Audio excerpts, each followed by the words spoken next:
Bom dia, queridas irmãs. Bom dia. Vamos dar início à nossa aula de hoje com o tema proposto pelo pastor, que é resolvendo conflitos no casamento. Em primeiro lugar, vamos orar. Oremos.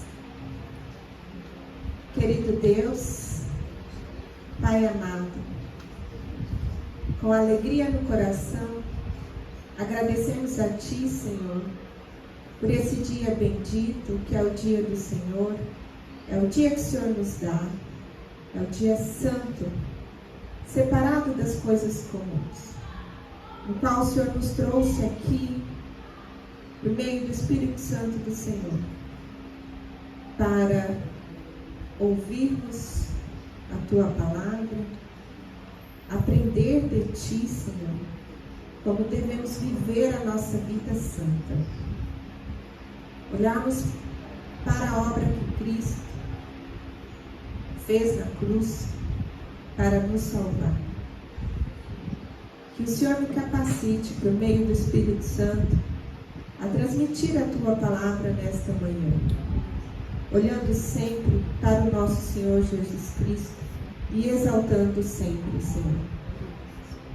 Ajuda-nos, Senhor, e prepara o nosso coração para, além de ouvir, aplicarmos a Tua palavra e que o nosso coração seja transformado por ela. Assim oramos, em nome do nosso amado Senhor Jesus Cristo. Amém. Amém. Muito bem. Então, como tema, resolvendo conflitos. Sem combinar nada, cadê a querida Bia? A abertura veio casar até com o tema aqui. Muito bem lembrado, e hoje a palavra de Deus, logo pela manhã, que nos traz o perdão. E como Jesus Cristo nos ensinou. Porque nós queremos ter o perdão do próximo se nós não sabemos perdoar? Porque nós queremos e desejamos o perdão de Deus para nós se nós não perdoamos o próximo? Isso nós devemos lembrar todos os dias. Se nós temos o perdão de Deus, devemos olhar para Cristo, que Ele fez por nós para nos perdoar. Não merecemos, não fizemos nada para merecer a obra de Cristo na cruz, que pagou os pecados que já cometemos e os pecados que ainda iremos cometer. Nós somos falhos, somos pecadores. E lembrando desse perdão, foi a primeira palavra do dia hoje para nós. Vamos introduzir o tema, que é conflito. Bom, e se tratando de conflito, né? Eu coloquei aqui para provocar vocês, levar a pensar o que é um conflito. O que vocês acham? Quando vem à sua mente essa palavra, né? Conflito, vocês pensam em algo que é ruim, é errado, ou algo que deve ser evitado? O que vocês acham? Podem falar, que é uma provocação. Vamos refletir aqui. Eu acho que é pensar diferente. Não necessariamente pode ser ruim, mas geralmente acaba sendo. Os conflitos podem nos levar a pecar, né? Mas não necessariamente, de fato, viver é um pecado. Então são divergências de opinião. Quer falar, Mariana? Eu acho que eles são muito bons, porém eles precisam ser resolvidos.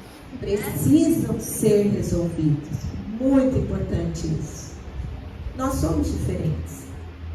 E conflitos, divergências de opiniões acontecem. Acontecem entre esposa, maridos, filhos, irmãos na igreja, no local de trabalho, Então existem mesmo. Os conflitos sempre existiram, sempre vai existir, pois vivemos num mundo caído, um mundo cheio de pecados que afeta a nossa forma de pensar, a nossa forma de agir. Então, conflitos existem, certo? Concordamos, então? Muito bem. Só esperar um pouquinho para acomodar. Imagina. Ela quis ir ao banheiro antes. Sem problema. Seja bem-vinda. Bom, tem uma passagem nas Escrituras que, quando violada, produz vários conflitos interpessoais. Já coloquei aqui no projetor. Eu peço que vocês abram a Bíblia, peguem uma caneta, se possível um caderno, se não no espacinho da Bíblia, para vocês irem fazendo anotações, que é muito importante. Efésios, capítulo 4, versículo de 1 a 3. Aqui nós iremos trabalhar nessa manhã para aprendermos de Deus, a palavra de Deus para nós. Como que nós podemos resolver os conflitos? O tema em especial, casamento, mas também que podemos levar para o nosso local de trabalho, para a igreja, em todos os nossos relacionamentos. Não somente conflitos no casamento. Abriram todas? Carta aos Efésios, capítulo 4, de 1 a 3. Rogo-vos, pois, eu, o prisioneiro no Senhor, que andeis de modo digno da vocação a que fostes chamados, com toda a humildade e mansidão, com longanimidade, suportando-vos uns aos outros em amor, esforçando-vos diligentemente por preservar a unidade do Espírito no vínculo da paz. Bom, todas as cartas são aplicações dos evangelhos, ou seja, ensinos de Jesus para as igrejas, para os irmãos, as cartas de Paulo, para Tito, Timóteo, e para nós também, porque a palavra de Deus é a única verdade para nós, e é ela quem deve nos guiar todos os dias da nossa vida. E nós temos o Evangelho olhando para o incrédulo e para nós crentes. O Evangelho para os incrédulos serve para o propósito de salvação. Para nós crentes, que já somos portadores do Espírito Santo, o Evangelho nos traz como devemos viver no processo de santificação. Tudo bem até aqui? Então, uma introdução. Portanto, devemos viver esse processo de santificação sempre olhando para os ensinos de Jesus. A nossa referência é Cristo. Olhar para Cristo. Certo? O apóstolo Paulo, ele insta os membros da igreja de Éfeso a viverem em unidade. Olha o versículo 3. Esforçando-vos diligentemente por preservar a unidade do Espírito no vínculo da paz. Eu convido vocês a grifarem no texto de vocês aí na Bíblia. Pegue a canetinha, gente. Grifem, ou com caneta, ou marca-texto. Então, é uma ordem para nós. Isso é uma ordem. Nós devemos nos esforçar. O Espírito Santo, por meio do apóstolo Paulo, nos dá essa ordem muito importante. E por que eu digo que isso é uma tomada de decisão nossa? É um dever nosso.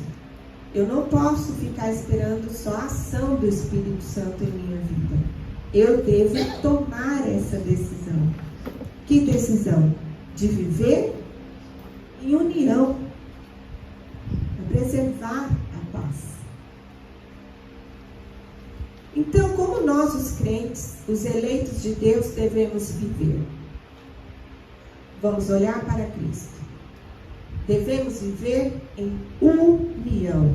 União com o meu marido, união com meus filhos, união com os irmãos na igreja, no local de trabalho. Certo? Nós vamos comparar aqui como o corpo de Cristo. Portanto, devemos viver unidos, preservando a paz. E foi o que Cristo fez durante seu ministério aqui, e o que ele trabalhou e deu a sua vida para nos unir. Temos pré-requisitos para poder viver essa ordem. Que ordem? Preservar a unidade do Espírito, como está no versículo 3. Os pré-requisitos eu quero que vocês leiam. Quais são? Mais alto. Força.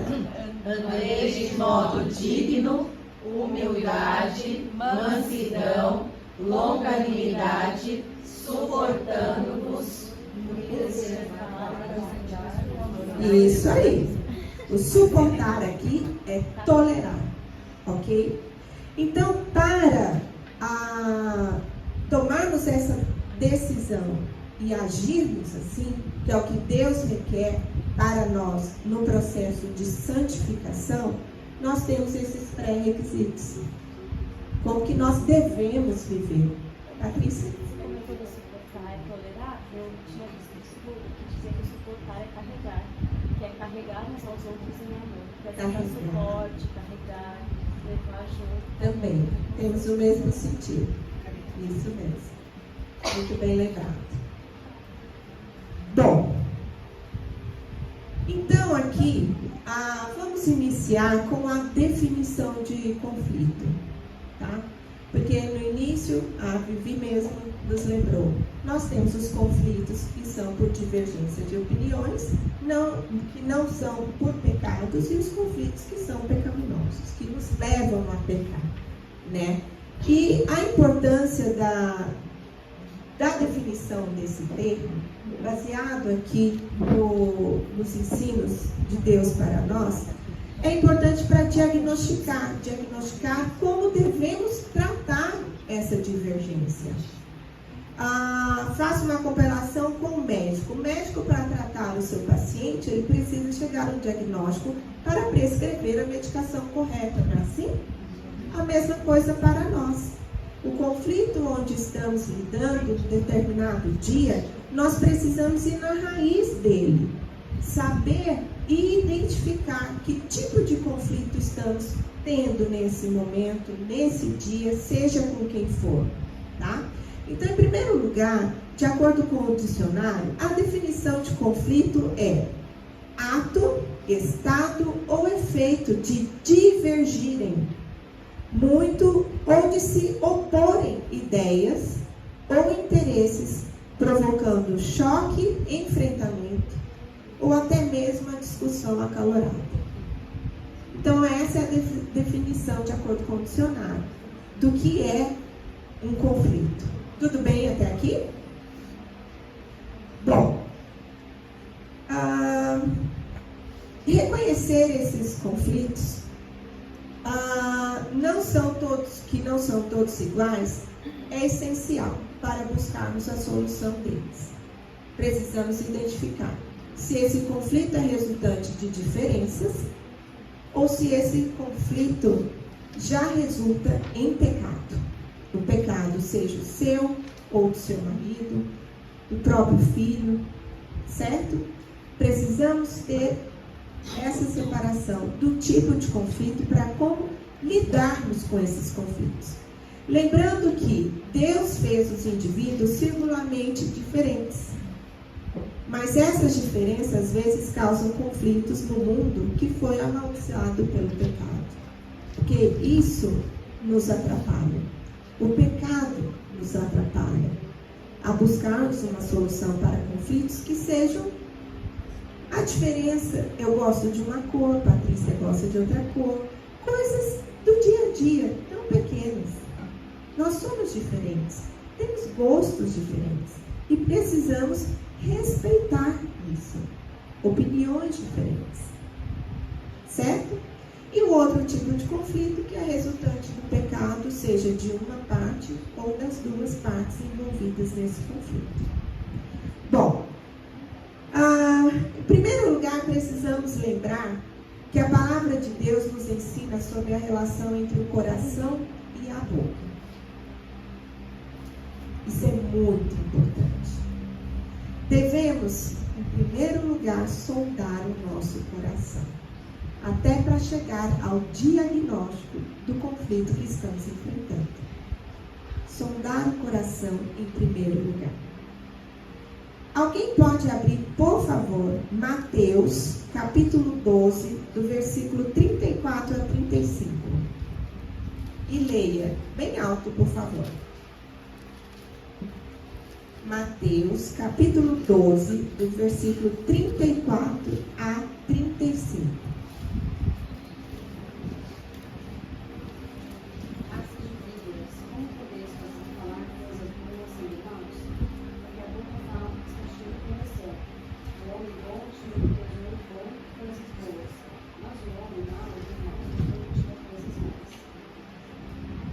Muito bem. O que Jesus nos ensina aqui? Ele nos ensina que não se pode simplesmente esperar falar o que é bom quando as atitudes do coração, que está governando o meu coração, são más. Devemos sondar o coração, porque se o meu coração está cheio de amargura, está cheio de aflições, está cheio de, lembrar aqui da falta de perdão, o que vai sair do meu coração para poder solucionar um conflito que estamos vivendo? Algo de bom? Não precisa esperar. O próprio Jesus nos ensinou. Coisa boa não vai sair da nossa boca. Alguém leia agora, por favor, Provérbios 31, verso 26.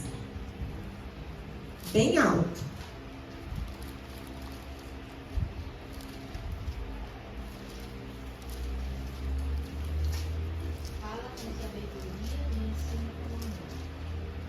Fala com sabedoria e ensina com amor. Então, comunicar-se de modo piedoso é fundamental para resolver um conflito, de modo que glorifique a Deus. Olhando para nós, esposas, mães, nós devemos sempre falar com sabedoria. Nossa, Kessia, mas não é sempre que eu falo com sabedoria. Eu também, gente. Não é sempre. Pode falar. Com estranhos é mais fácil. Infelizmente. Infelizmente, né, Bia? Por que com estranhos nós temos paciência? Nós pensamos antes de falar. Falamos com amor. É viver praticamente uma hipocrisia, não é? E não é isso que Deus requer de nós. Essa semana nós estávamos falando sobre ministério. E sempre devemos o quê? O primeiro que Deus nos dá é a nossa família. Não os de fora. Eu devo cuidar do meu marido, eu devo cuidar dos meus filhos, para que depois eu cuide dos de fora. Seja no trabalho, seja com os amigos, na igreja. Então, por que isso? Eu vou lembrar da outra aula da plenitude do Espírito. Como devemos buscar para viver assim, né, Bia?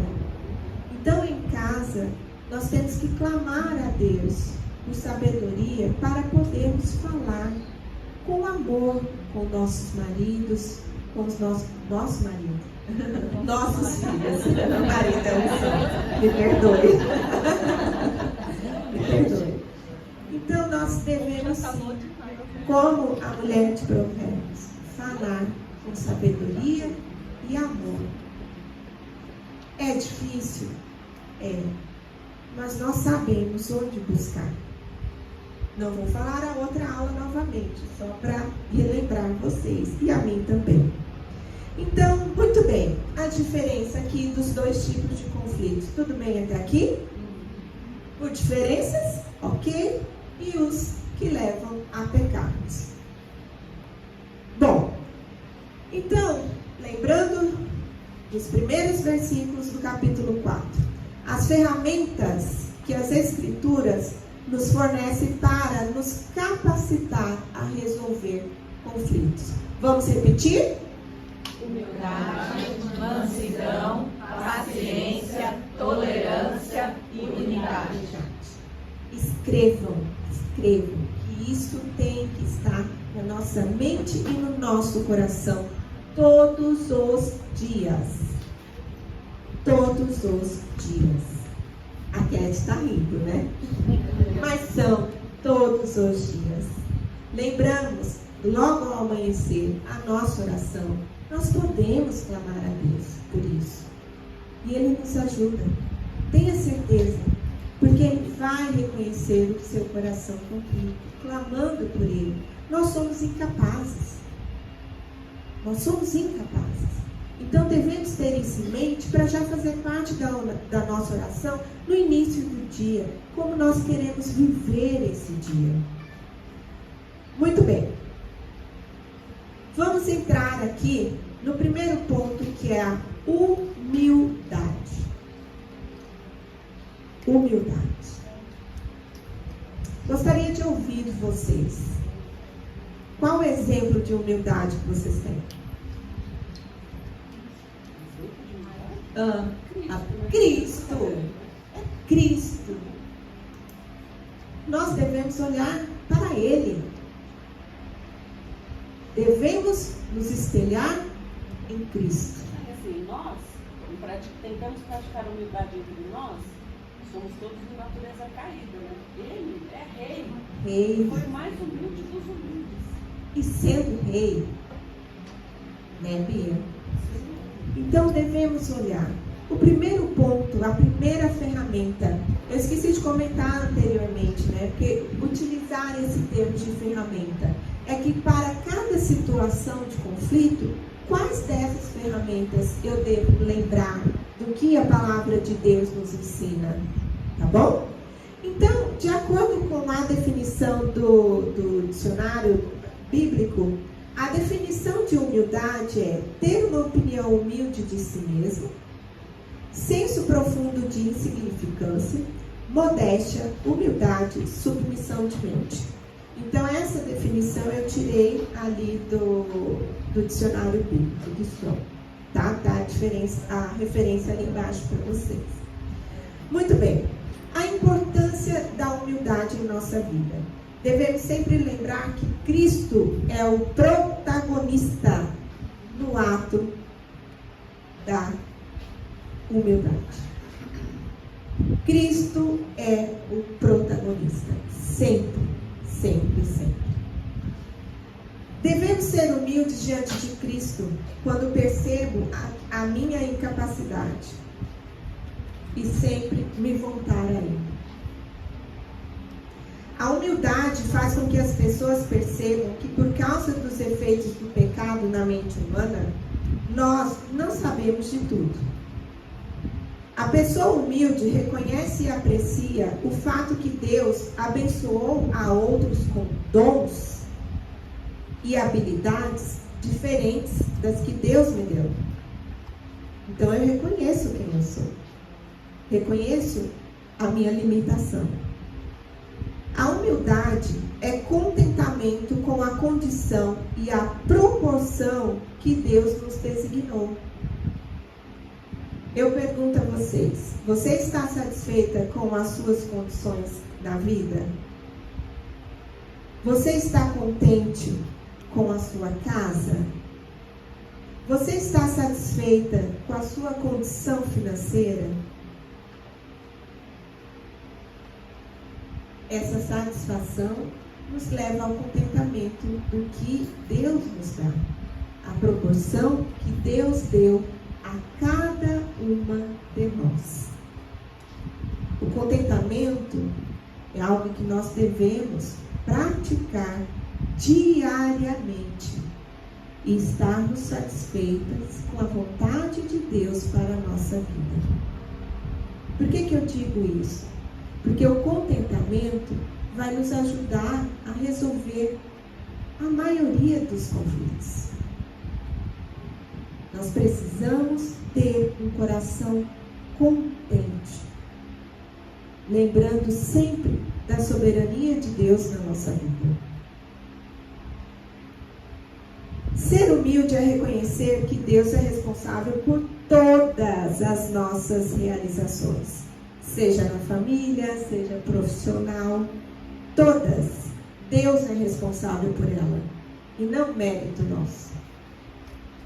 A pessoa humilde percebe que é uma grande pecadora, não somente capaz de fazer o que é errado, como também de ser cega em relação ao pecado pelo qual está sendo confrontada. E aqui eu vou entrar com o pecado da superestima, que traz lá no capítulo 12 de Romanos. O que nos cega é o pecado do orgulho.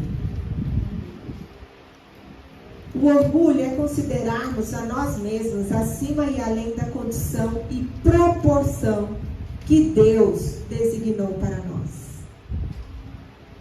Gente, eu convido a vocês a sondarem o coração de vocês, como eu também, todos os dias.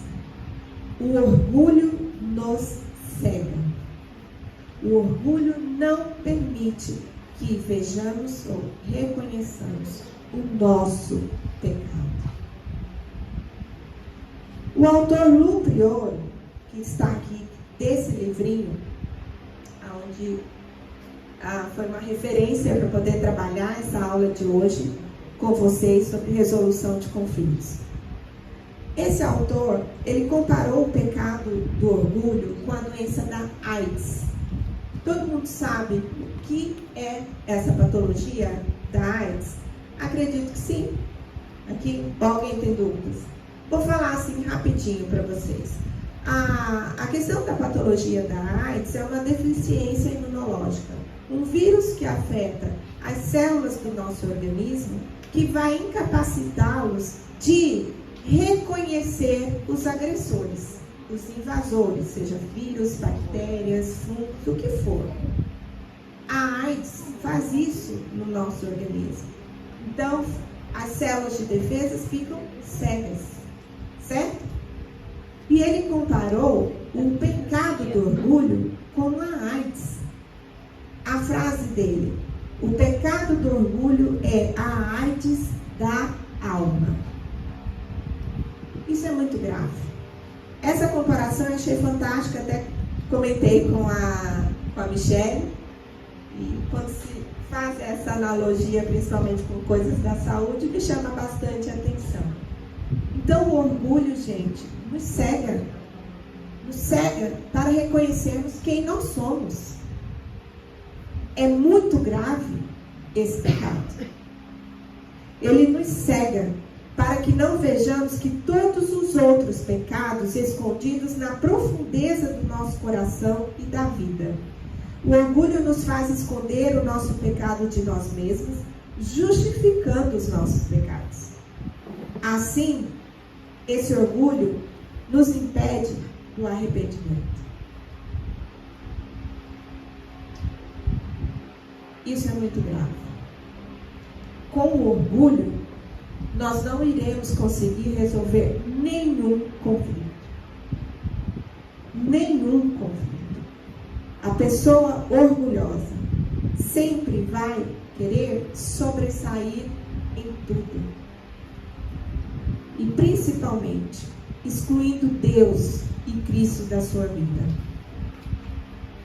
É muito grave. Por isso, no início, eu convidei a cada uma a sondar o coração. Veja bem se o problema que você está tendo com seu marido, em primeiro lugar não está o seu orgulho. Pare, reflita, coloque em oração. Se você não está enxergando, na sua oração clame a Deus para limpar os olhos, para poder enxergar. E se como obra do Espírito reconhecer que é o orgulho, peça perdão. A primeira palavra do dia de hoje que Deus nos trouxe, o perdão. E nós temos o perdão de Deus por meio de Cristo Jesus. Kécia, o orgulho ele é tão, assim, ele desgasta tanto nossa relação com o nosso marido, com os nossos filhos, porque ele nunca nos faz ver as qualidades que os nossos maridos e os nossos filhos têm, né? Ele sempre vai nos fazer enxergar o que a outra pessoa tem de ruim e nunca aquilo que ela tem de bom. Por quê? Quando eu sou orgulhosa, eu tendo a achar que só o que eu faço é certo, só o que eu penso é certo e todas as outras coisas estão erradas, ou ninguém vai fazer como eu faço. Que eu sou melhor que o marido. Então isso gera muitos conflitos em casa e não permite também que eu resolva os conflitos, porque eu não estou aberta a ouvir que eu tenho os meus erros também. Justamente. Eu vou ler aqui um comentário do autor Richard Baxter, que eu achei muito importante para a nossa reflexão. O orgulho é um pecado profundamente enraizado e que se autopreserva. Assim, ele é mais difícil de ser morto e arrancado que outros pecados. Ele impede a descoberta de si mesmo. Ele não permite que o pecador veja seu orgulho quando é reprovado. Nem permitirá que o pecador o confesse se o enxergar. Nem odiar a si mesmo e abandoná-lo. Mesmo quando reconhece todas as evidências do orgulho nos outros, não o reconhecerá em si mesmo. Quando o pecador sente que está desprezando a reprovação e sabe que esse é o sinal de orgulho nas outras pessoas, mesmo assim, não perceberá em si mesmo. Se você tentar curá-lo dessa ou de qualquer outra falha, vai sentir como se estivesse tratando com uma vespa ou uma víbora, pois mesmo quando está cuspindo o veneno do orgulho contra alguém, o está reprovando. O pecador não percebe que é orgulhoso. Esse veneno faz parte da sua natureza e, portanto, não é percebido como danoso ou venenoso. Vocês têm a noção agora do tão grande e o quanto que atrapalha esse pecado na vida de cada um de nós, como a Michele nos trouxe? Ele impede que nós vejamos todas as outras coisas, principalmente qualidades. Ontem eu estava comentando com a Tati, quando a gente vai, né, corrigir um filho, até mais à frente eu vou falar em relação ao marido, em primeiro lugar nós começamos e devemos falar a qualidade do nosso filho, para depois mostrar com amor o pecado, né? Michele. Eu acho que a melhor forma de nós notarmos o quão nós somos orgulhosos é quando nós oramos. Nós oramos. Sabe por quê? Quando nós vamos reconhecer o nosso pecado diante de Deus, a pessoa orgulhosa, ela nunca consegue pedir perdão pelo pecado. Não. Então, eu oro e eu falo assim, Senhor, perdoa os meus pecados, mas eu não consigo me colocar em uma posição de humildade, de reconhecer quais são esses pecados. Então, a primeira coisa que eu sei, o meu coração é orgulhoso, quando eu não consigo confessar diante de Deus, quando eu estou sozinha, nisso não na frente dos outros, é claro, mas quando eu estou sozinha, eu não consigo reconhecer o meu pecado. Então, isso é uma forma de nós olharmos para o nosso coração e vermos, olha, aqui há orgulho. Sim. Né? Porque se eu não sou capaz de reconhecer para Deus o meu pecado, como é que eu vou reconhecer para os outros? Nunca. Não vai conseguir. E uma das formas de nós mostrarmos a nossa humildade é quando a gente reconhece o nosso pecado. Quando alguém vem nos confrontar e eu tenho no meu coração a certeza de que eu sou tão pecadora que aquilo é verdade e eu preciso mudar, né? Sim. Então, a melhor forma que eu vejo de sondar o meu coração, quando eu sei que eu estou num momento orgulhoso, é quando eu vou orar e eu não consigo reconhecer para Deus que eu pequei. Que a gente vê que o coração está endurecido, né, Michele? Totalmente. Patrícia. Eu acredito também que o coração orgulhoso, quando alguém peca contra ele é como se ele tivesse ali uma licença para demonstrar o quanto orgulhoso ele é, achando que ele não tem o direito de perdoar. Então, quando o marido peca contra nós, e a gente tem às vezes até o direito de exigir algo dele, às vezes até um divórcio por pecados como adultério, e você se vê numa situação que você precisa matar o seu orgulho e assumir a responsabilidade, mesmo ainda sem aquele agir do Espírito, você tem que tomar a decisão de se colocar no seu lugar e perdoar. Perdoar e buscar a restauração. Sim. Com humildade, sabendo que talvez você tenha levado ele a pecar. Mesmo que não se justifique o pecado no ato do outro, não justifica alguém ser traído porque alguém agiu errado. Mesmo assim, você se colocar na posição, talvez eu fiz o meu marido pecar contra mim. Sim. Eu sei que o meu marido é uma pessoa mais irada e eu provoquei a ira dele. Sim. Então, às vezes, a gente trabalhar o nosso orgulho dói tanto, porque é realmente abrir mão do direito e se reconhecer realmente quem a gente é. Sim. Então, nem o erro do outro deve dar lugar para o nosso orgulho. Para o nosso orgulho. E é o momento onde nós devemos olhar para Cristo e fazer, não pelo marido, é apesar do marido. Nós fazemos olhando para Cristo. O exemplo do que Cristo é para nós, o que Ele fez por nós. Buscar mérito do marido pelo nosso perdão, não haverá. Não haverá. Que é pecador como nós. Então nós fazemos por Cristo. Se não estava no início, Bia, mas eu até mencionei, né? Como a abertura veio a casar com a aula de hoje, né? Não combinamos, né? Mas Deus já sabia. Muito bem. E aqui, como fonte de felicidade, eu coloquei para vocês o Sermão do Monte. O que Jesus nos ensina, né? Bem-aventurados os humildes de espírito, porque deles é o reino dos céus. Olha essa promessa de Cristo para nós. Nós somos herdeiros do reino. E felizes seremos se formos humildes. Concordam? Sim.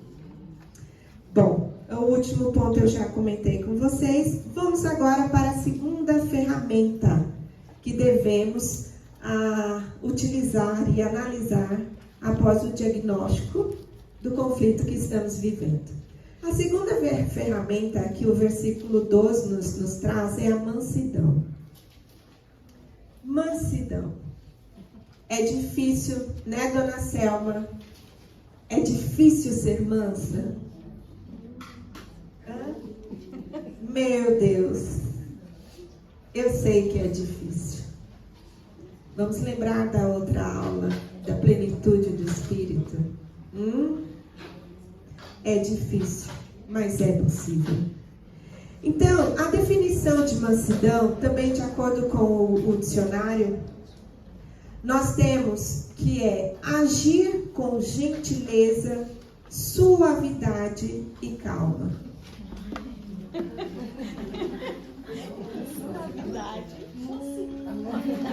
Sai de perto. Gente, vamos olhar para Cristo. Agir com gentileza, suavidade e calma. Por favor, arrume esse buquê. Pelo amor de Deus. Não vai ser arrumar isso aqui em nome de Jesus. Justamente, Patrícia. Então, a definição, de acordo com o dicionário bíblico, a mansidão significa isso. o agir. Nós devemos agir. Cristo agiu assim, com gentileza, suavidade e calma. Né, dona Selma? Nós temos conversado tanto sobre isso. Eu estou falando porque recentemente nós conversamos a respeito. É difícil, minhas irmãs, mas nós podemos clamar a Deus para agirmos assim. E é o que Deus espera de nós. Não é impossível. A mansidão é a força sobre controle. E uma frase da autora Marta Piss, muitas já conhecem esse livro, Esposa Excelente. Eu amei essa frase. Amei mesmo. Que a mansidão deve fazer parte da beleza da mulher. Deve ser como um adorno. Quase nada? Não, sabe? Mas ela deve fazer parte da nossa beleza. Devemos nos adornar, sim. Devemos. Mas acho que isso está intimamente ligado com a questão de a mulher sábia edifica o lar. Edifica o lar. Não é? Sim. Porque muitas vezes a gente acaba piorando o problema. Sim. Né? Vamos lembrar lá do que nós lemos em Provérbios? O nosso coração. Como está o nosso coração para agirmos com mansidão? Vamos orar, clamar a Deus, para que nós reconheçamos o nosso pecado, para que Deus limpe os nossos olhos, tire o nosso orgulho. Aí nós podemos agir sim com mansidão. A mansidão é um dos frutos do Espírito Santo, como está em Gálatas 5, do versículo 22 a 23. Eu vou ler para vocês, porque ele vai repetir na próxima ferramenta. Mas o fruto do Espírito é amor, alegria, paz, longanimidade, benignidade, bondade, fidelidade, mansidão e domínio próprio. Contra essas coisas não há lei. Então isso nós temos lá na palavra de Deus. Mansidão, fruto do Espírito. Fruto do Espírito, devemos estar plena do Espírito Santo. Certo? Ai, Cassie, é difícil ter o domínio próprio. É difícil ser mansa. É difícil, mas não é impossível. Nós temos e sabemos onde recorrer. Lembrando, vocês e a mim. Muito bem. Eu quero trazer para vocês uma passagem que Jesus falou em Mateus, capítulo 11, versículo 29. Tomai sobre vós o meu jugo e aprendei de mim, porque sou manso e humilde de coração, e acharei descanso para a vossa alma. Quando eu mencionei a definição do dicionário de mansidão, todas sorriram, né? Mas olha o que Jesus nos ensina. Olha o que a palavra de Deus nos ensina. Tomai sobre vós o meu jugo e aprendei de mim, Cristo Jesus. Porque sou manso, sou humilde. Muito bem, de coração. Aí tá, né? Não uma farsa, não uma hipocrisia. Porque eu posso ser mansa com os de fora e não ser mansa dentro de casa? A gente pode falar com mansidão, mas com muita maldade, muita dureza, sem misericórdia. Então, ser manso não é falar baixo, falar devagar, porque o passivo-agressivo faz isso também. Faz isso, que é uma hipocrisia. Quando você é humilde de coração, você fala com mansidão porque você sabe quem você é. Você se coloca no seu lugar, para Cristo, e você fala, não posso ser nada. Você reconhece. É o reconhecimento. É deixando o orgulho. Então vamos olhar para Cristo. Cristo foi manso e humilde. Temos o melhor exemplo a seguir. Muito bem. Aqui também como exemplo de fonte de felicidade, o Sermão do Monte, que bem-aventurados os mansos, porque também herdarão o reino. Bem-aventurados são felizes. E aí? Temos outro exemplo também no Salmos 37:11, onde os mansos herdarão a terra e se deleitarão na abundância da paz. Mas não podemos esperar isso só na eternidade. Deus nos dá condições de vivermos isso aqui, começando no nosso lar. No nosso lar. Vocês podem pensar que é fácil eu estar aqui falando, estudando a palavra de Deus, para falar para vocês, mas Deus trabalha no meu coração em primeiro lugar. E eu sou tão grata a Deus por me dar a oportunidade de estar aqui e trazer a palavra de Deus, porque Ele tem trabalhado isso no meu coração. E olhar tantas vezes que falhei, e que hoje eu posso olhar para Cristo e saber que Ele pode me capacitar a levar e viver essa vida com a minha família, com vocês aqui na igreja, no nosso relacionamento fora também. Tenha isso sempre em mente, gente. E clame a Deus. Nós temos a palavra de Deus como forma de transformação do coração de cada uma de nós. Foi o que eu orei lá no início. A palavra de Deus vem para transformar o nosso coração. Lembrando que nós estamos vivendo o processo de santificação. Então a gente não pode deixar, gente, a Bíblia fechada. Não podemos. É ela que nós temos que abrir todos os dias.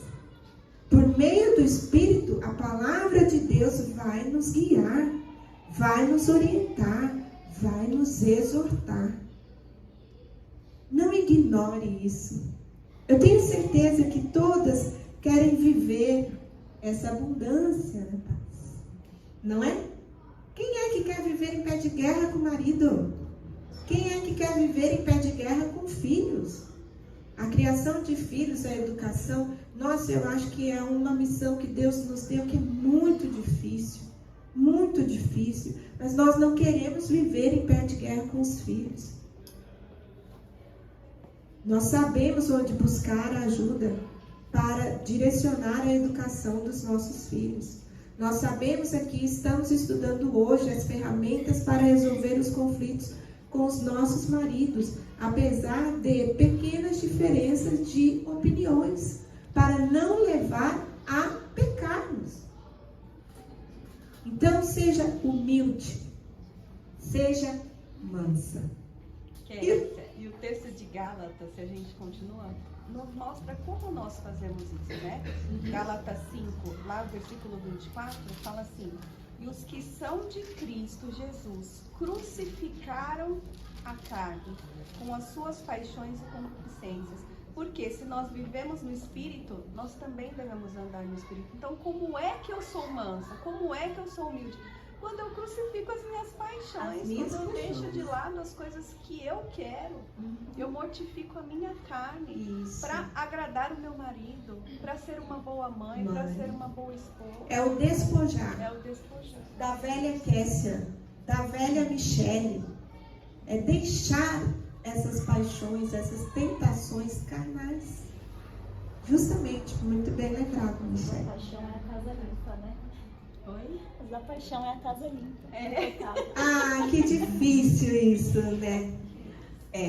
Deus tem trabalhado muito em meu coração com essa questão da casa limpa.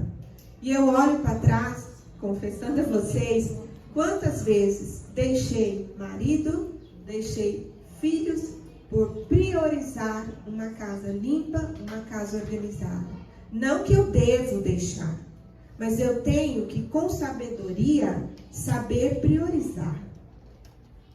Eu não posso deixar marido, filho, a atenção que eu devo dar a eles, em primeiro lugar, colocar a minha casa, a ordem da minha casa. É a velha história, o que nós temos da palavra de Deus, Marta e Maria. devemos sim clamar por sabedoria para reconhecermos isso. Esses dias eu comentei com a Michelle, eu tinha coisas para fazer em casa que não consegui fazer durante a semana. Infelizmente, pela rotina, né, algo vai acontecendo que você não consegue fazer o checklist no final do dia com tudo que você traçou pela manhã. E tínhamos um evento, eu falei, gente, por que eu deixarei de ir para o marido descansar, para os filhos brincarem, para eu ficar trancada dentro de casa, lavando roupa, organizando? Eu posso fazer depois.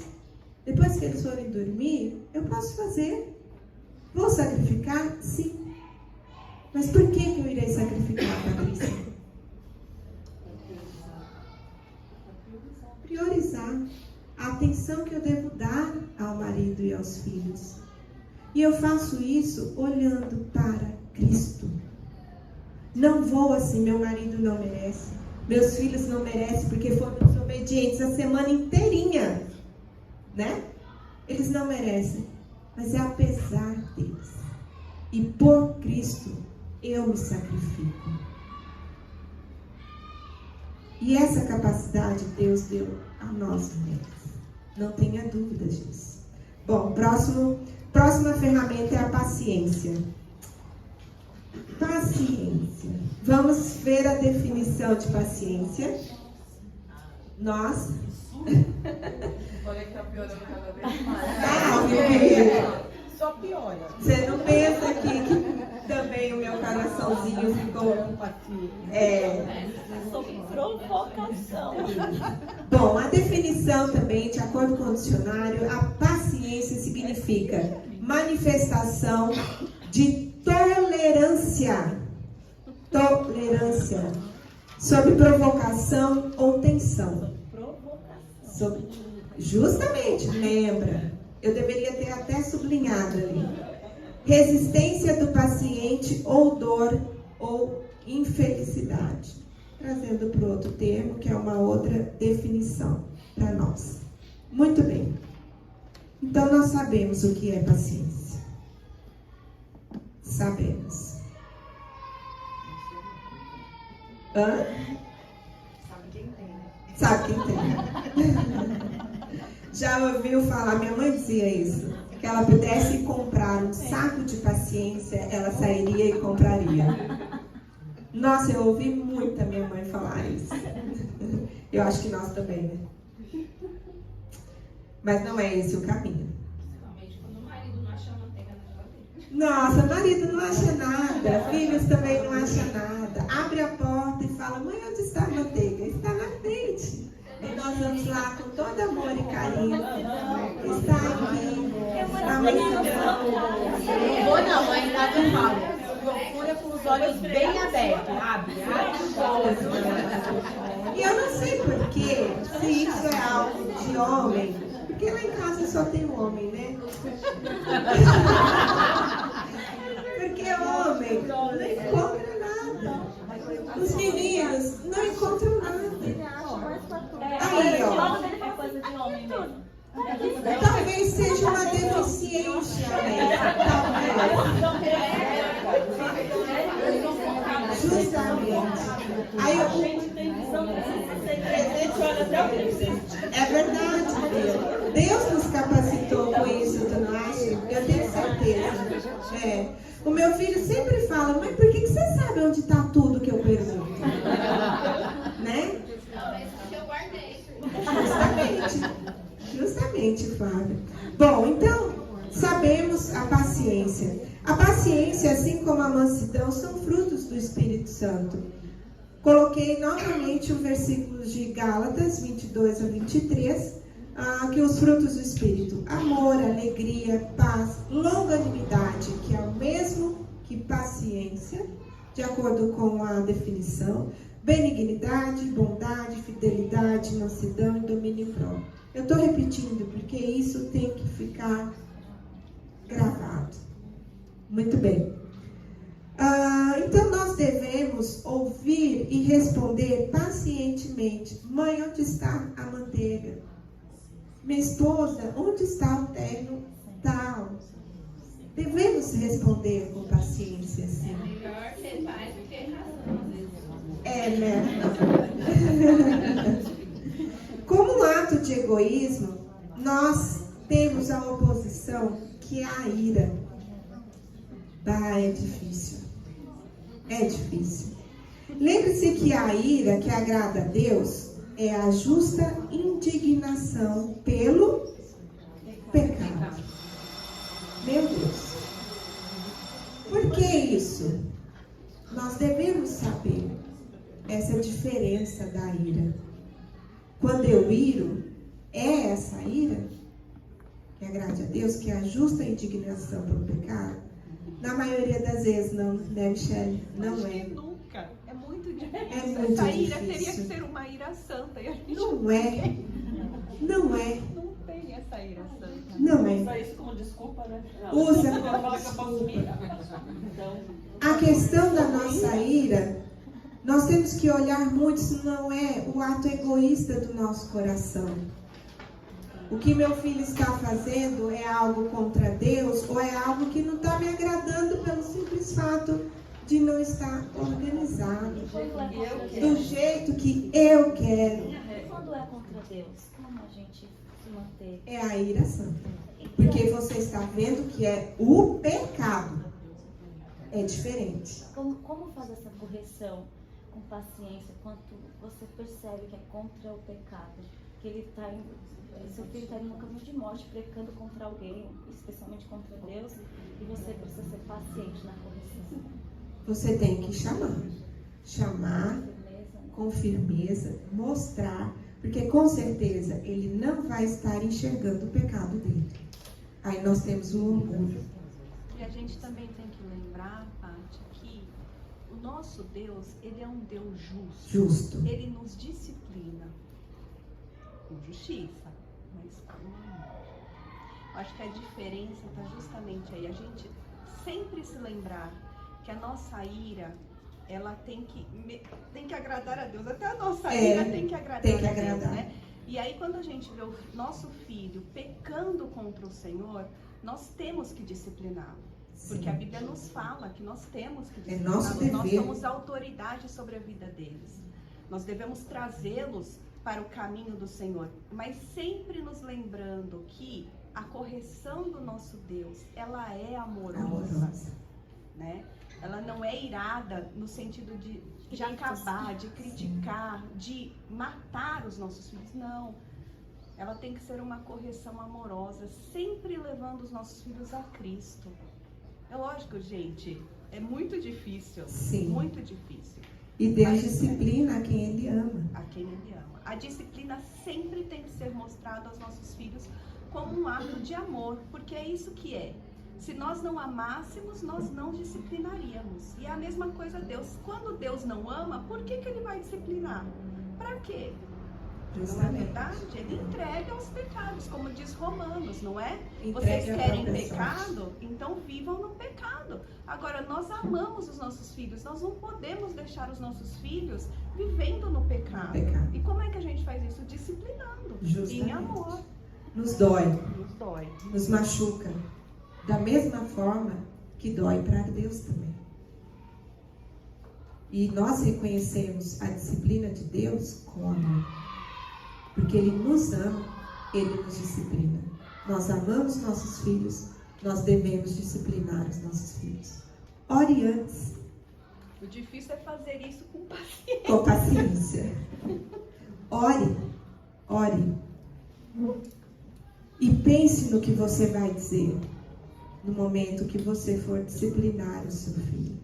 Clame a Deus para colocar em sua boca, em seus lábios, as palavras corretas no momento da disciplina. Ore. Se no momento você tiver a consciência, eu vou pecar, que a minha ira não é santa, para. Eu já fiz. É um exercício, gente. É um exercício. Pare.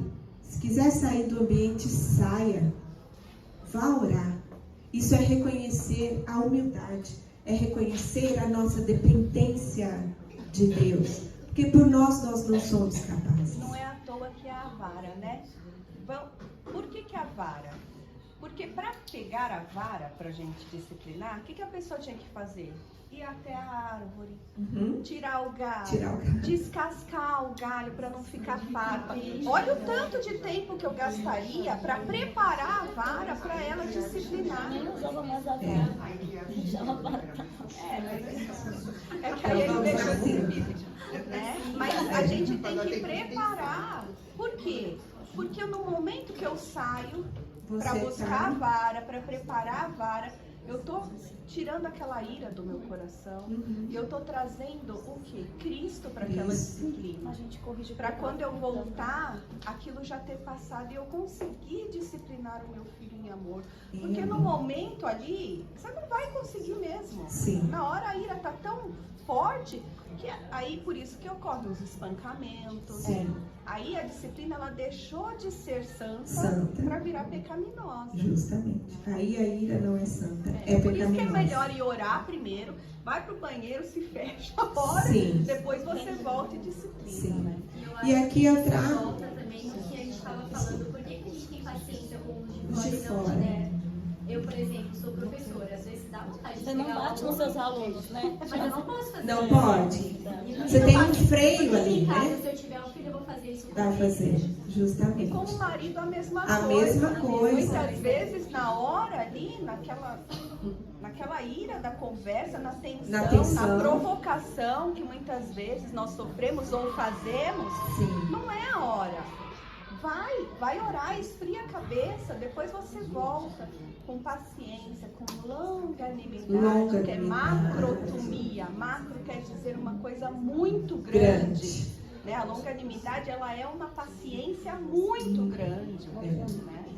Para É o que você desejamos voltar ter lá no... e não ter um conflito pecaminoso. Né? Justamente. E aqui o que a palavra de Deus nos exorta como obra da carne em relação à falta da paciência, né? Gálatas 5, de 19 a 21. Ora, as obras da carne são conhecidas e são prostituição, impureza, lascívia, idolatria, feitiçarias, inimizades, porfias, ciúmes, iras, discórdias, dissensões, facções, invejas, bebedices, glutonarias e coisas semelhantes a estas, a respeito das quais eu vos declaro, como já outrora vos preveni, que não herdarão o reino de Deus os que tais coisas praticam. É muito sério. É muito sério. Então vamos observar para o nosso dia ordinário, nosso dia a dia, a nossa rotina. O que nós estamos fazendo em relação a essas ordenanças de Deus? Olha as ferramentas que Deus está nos dando, gente. Vamos lembrá-la todos os dias, logo ao amanhecer, para colocarmos em prática. A irmã queria falar algo, acabou que falaram mais. Pode falar. Não, acho que já acabou resolvendo. Já foi comentado aqui? Era Me sobre perdoe. até quando eu exerço a minha paciência. Ah, Tanto sim. com o filho quanto com o marido, né? Sim, Mas aí já acabou. tudo bem, me perdoe. Pode. Pode, sim. Eu penso assim, toda vez que a gente de manhã vai fazer nossa oração, tem que pedir o que para Deus? É sabedoria para lidar com cada situação que durante o dia. A minha mãe sempre fala até hoje uma coisa, só obrigador se os dois quiserem. Quando a gente está no problema, é melhor, muitas vezes, até mesmo no trabalho, né, quem trabalha mais com liderança, calar a boca, ficar quieta, quando acalmar, ir na pessoa e conversar. Aí Deus na hora a gente pede sabedoria, aí Deus na hora fala que fica quieta, sai do lugar, Sai, é melhor acalme. evitar o conflito. Não é assim também com o filho, eu sempre criei meus filhos na conversa, nunca batendo. E graças a Deus hoje que eles estão maiores, que eles estão seguindo a igreja. Mas porque eu sentei, até minha filha uma vez falou, mãe, bate, que é melhor bater do que falar. Porque eu sentava, conversava, e ela começou a chorar, mãe, bate em mim, que é melhor, assim, dói mais a senhora bater do que sentar e conversar. Mas hoje em dia eles me agradecem da forma que eu sentei e conversei com eles. Que tudo tem que pedir sabedoria primeiro para Deus, né? Para lidar com cada situação que aparecer durante o dia. O dia. Ah lá, Provérbios. Né? Muito bem. A quarta ferramenta é a tolerância amorosa, que traz no versículo 2. A definição, de acordo com o dicionário bíblico também, de tolerância, é uma pessoa que mostra clemência, mostra compaixão ou perdão. Que a palavra de Deus nos trouxe logo pela manhã, nossa querida Bia. Especialmente para alguém que tenha ofendido. Então, essa tolerância amorosa, nós devemos exercer, devemos praticá-la e devemos ter em nosso coração. Bom, essa tolerância é ter um autocontrole e dar apoio um ao outro. Por que eu digo isso? Vamos olhar para o nosso marido. Nosso marido chega em casa estressadíssimo do trabalho, ao ponto de explodir. Abre a porta e te olha com cara feia. Aí tu olha pra ele. Eu não tenho culpa o que aconteceu contigo no trabalho. Não é a primeira coisa que vem à nossa mente. Ai, ele tá de cara feia, tá estressado, me maltratando, eu não fiz nada. De fato, você não fez nada. Mas o que você pode fazer para ajudá-lo? Não, senão... Meu Deus! Deixa ele com fome. Por favor, não vai puni-lo. Vou te deixar sem janta. Vai passar fome. É isso que Cristo fez por nós? É isso que Deus faz por nós quando nós estamos com o coração endurecido? Quando nós estamos insatisfeitos porque o meu dia não acabou conforme eu queria? É assim que Deus reage com a gente? Eu falo pra ele, eu falo, mozão, você não tá bravo comigo, aconteceu alguma coisa. Eu lembro ele, que ele não tá bravo comigo. Ele falou assim, não, mas eu tô muito, eu já sei. Eu lembro, ele falou, você não tá bravo comigo. Eu lembro, porque às vezes nem ele tá. A gente também é assim. Pra se dar conta disso? Porque às vezes eu também sou assim, até com as crianças. Eu não tô brava com eles. Aí os meus filhos aprenderam. A Duda fala pra mim, mãe, você não tá brava comigo. Você tá nervosa, porque isso aí eu falo é verdade. Então, às vezes, lembrar só pra eles, né? Dá uma compaixãozinha. Uma compaixão. É uma compaixão. Encoste no seu marido, abrace, o beije. Pergunte a ele como você pode fazer para ajudá-lo. Gente, tenha certeza que Deus vai te ajudar nessa situação. Não tenha dúvidas sobre isso. Abrace seu marido, por mais que ele esteja naquele momento ao ponto máximo, ao nível máximo de estresse. Não entre como ele. Não o puna sem janta. Não o puna dando as costas para ele. Ou sem sexo. Não. Dormir cada um num canto. Abrace. Pergunte como você pode ajudá-lo. Deus nos capacita para isso. Tenha certeza. E Deus irá agir. Por mais que não resolva, mas o coração dele vai ser tratado por meio do Espírito, conforme você está agindo. E levanta a palavra de Deus com amor, com compaixão. Essa é a tolerância amorosa, seja para com o marido, seja para com os seus filhos. Vamos adiantar aqui. Então nós devemos tolerar, meninas, irmãs e eu, em obediência ao nosso Deus. Ser tolerante significa dar apoio ao seu marido, dar apoio ao seu filho, que está no caminho errado, que naquele dia se sentiu a pior das espécies. Não sei se aconteceu com vocês, do filho chegar em casa, aconteceu algo no colégio, onde ele se sente a pior de todas as espécies da face da terra. Ouça seu filho, converse com seu filho, ok? A tolerância é muito importante para solucionarmos nossos conflitos ordinários do dia a dia, tá? Bom, partindo para a unidade. Mais um ponto, eu não vou prolongar muito, meninas. Espero que tenham deixado o almoço pronto, tá bom? A unidade, que é a última ferramenta do versículo 3. O que quer dizer a unidade? De acordo com o dicionário bíblico, é a qualidade de estarmos unidos em um só. Em um só. Um só. Marido, esposa. Igreja, Cristo. Vamos comparar cada indivíduo como membros do corpo e a igreja a Cristo. Membros: braços, mãos, pernas, pés, cabeça, cada um com a sua determinada função, que divergem, ok? E nós unidos em um só corpo como igreja de Cristo, que Cristo é a cabeça. Tudo bem até aqui essa comparação? Apesar de haver divergências como as funções do nosso corpo, todos os membros estão ligados. Se separar algum, quem falou morre? Morre. Que função ele vai exercer? Nenhuma. Então eu achei bem bacana essa analogia que a Marta Príncipe nos trouxe para essa unidade. Nós estamos ligadas a Cristo.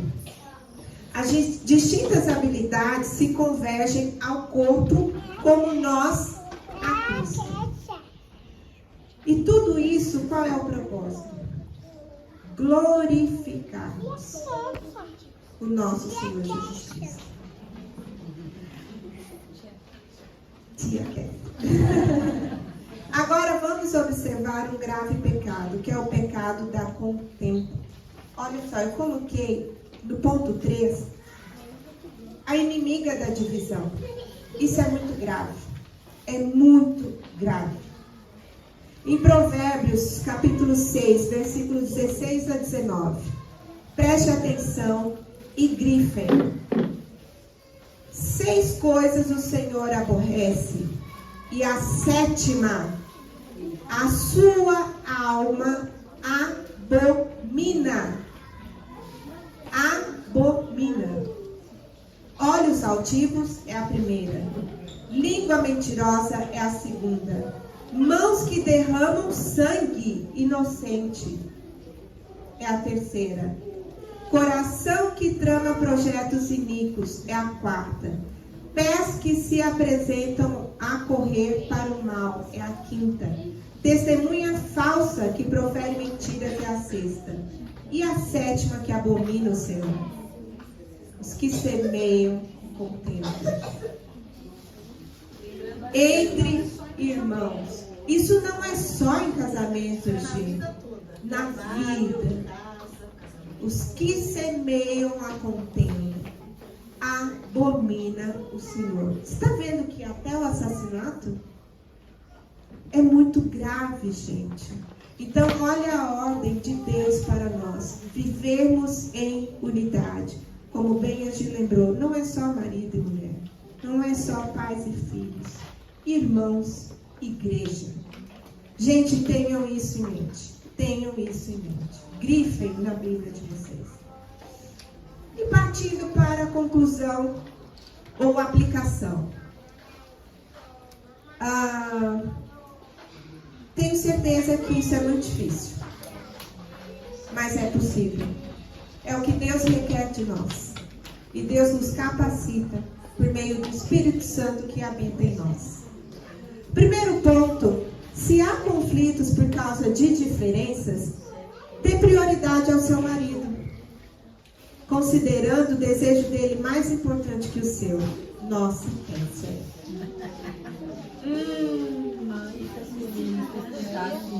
Meu Deus. Faça. Pela união que Deus requer de nós. Deus exige de nós. Estudamos lá nas primeiras aulas. O nosso marido é como Cristo é da igreja. Então, gente, considere o desejo dele mais importante. O segundo ponto: seja mansa, seja paciente. Você está me olhando, né, Melina? Assim, concordando. Seja